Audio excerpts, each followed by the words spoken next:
बहुत समय पहले की बात है। एक राजा को उपहार में किसी ने बाज के 2 बच्चे भेंट किए। वे बड़ी ही अच्छी नस्ल के थे और राजा ने कभी इससे पहले इतने शानदार बाज नहीं देखे थे। राजा ने उनकी देखभाल के लिए एक अनुभवी आदमी को नियुक्त कर दिया। जब कुछ महीने बीत गए तो राजा ने बाजों को देखने का मन बनाया और उस जगह पहुंच गए जहां उन्हें पाला जा रहा था। राजा ने देखा कि दोनों बाज काफी बड़े हो चुके थे और अब पहले से भी शानदार लग रहे थे। राजा ने बाजों की देखभाल कर रहे आदमी से कहा, मैं इनकी उड़ान देखना चाहता हूँ, तुम इन्हें उड़ने का इशारा करो। आदमी ने ऐसा ही किया।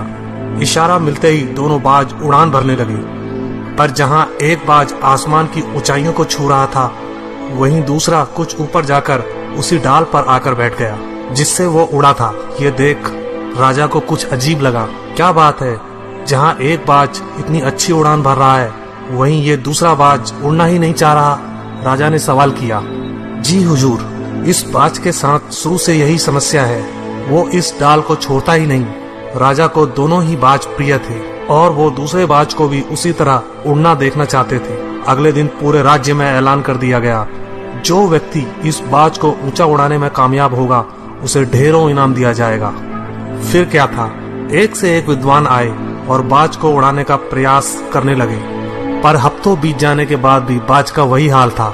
वो थोड़ा सा उड़ता और वापस उसी डाल पर आकर बैठ जाता। फिर एक दिन कुछ अनोखा हुआ।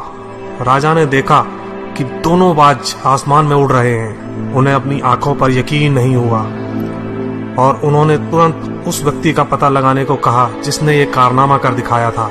वह व्यक्ति एक किसान था। अगले दिन वह दरबार में हाजिर हुआ।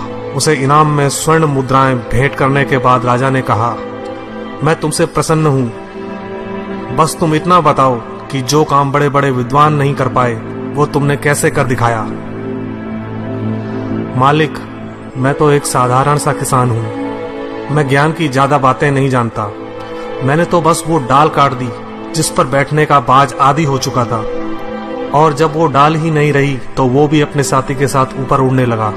दोस्तों, हम सभी ऊंचा उड़ने के लिए ही बने हैं, लेकिन कई बार हम जो कर रहे होते हैं उसके इतने आदी हो जाते हैं कि अपनी उड़ान भरने की, कुछ बड़ा करने की काबिलियत को भूल जाते हैं। यदि आप भी सालों से किसी ऐसे काम में लगे हैं जो आपके सही पोटेंशियल के मुताबिक नहीं है, तो एक बार जरूर सोचिए कि कहीं आपको भी उस डाल को काटने की जरूरत तो नहीं जिस पर आप बैठे हैं। धन्यवाद दोस्तों।